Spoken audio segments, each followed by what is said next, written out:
নেত্রকোনায় ধর্ষণ অভিযোগে মাদ্রাসার শিক্ষক গ্রেফতার।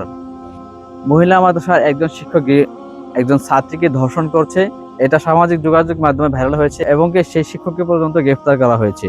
এবার আসুন, আসলে বিষয়টা হলো যে কতটুকু সত্য, যা আসলে সেই হুজুরের পক্ষ থেকে বলা হয়েছে যে সে সম্পূর্ণ নির্দোষ এবং তার উপর যে অভিযোগ চাপানো হয়েছে, ধর্ষণ যে অভিযোগ চাপানো হয়েছে, সে এর সাথে কোনোভাবেই জড়িত নয়। এমনকি তিনি প্রয়োজনে ডিএনএ টেস্ট পরীক্ষা করতে বলছেন। আর ওদিকে আবার গুঞ্জন উঠেছে সে মেয়ের নানার সাথে নাকি তার এই অবৈধ কাজ হয়েছে।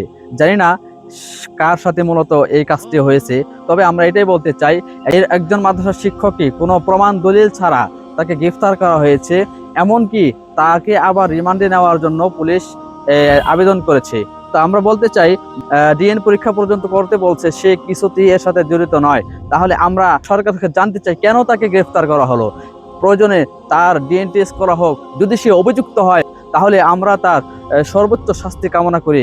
কিন্তু সে অভিযুক্ত হওয়ার আগে কেন তাকে গ্রেফতার এবং তাকে রিমান্ডে চাওয়া হয়, এটা আমরা বাংলাদেশের আলেম সমাজের পক্ষ থেকে প্রতিবাদ জানাই।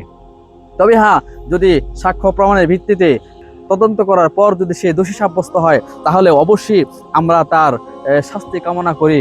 পক্ষান্তরে যে তার মেয়ের নানার ব্যাপারে যে অভিযুক্ত আছে, যদি সেক্ষেত্রে সেও অভিযুক্ত হয় অথবা যেই অভিযুক্ত হবে, যেই এর দোষী সাব্যস্ত হবে, আমরা তার সর্বোচ্চ শাস্তি কামনা করি। তবে ধিক্কার জানাই একজন আলিমকে প্রমাণ, সাক্ষ্য প্রমাণ ব্যতীত তাকে গ্রেফতার করা, তাকে রিমান্ডে আবেদন করা, এটা বাংলা তৌহিদের জনতা কিছুতেই মেনে নেবে না। তবে আমি আবারও বলছি, যদি সে সত্যি তদন্ত করার পর অভিযুক্ত প্রমাণিত হয়, তাহলে আমরা তার উপযুক্ত শাস্তির কামনা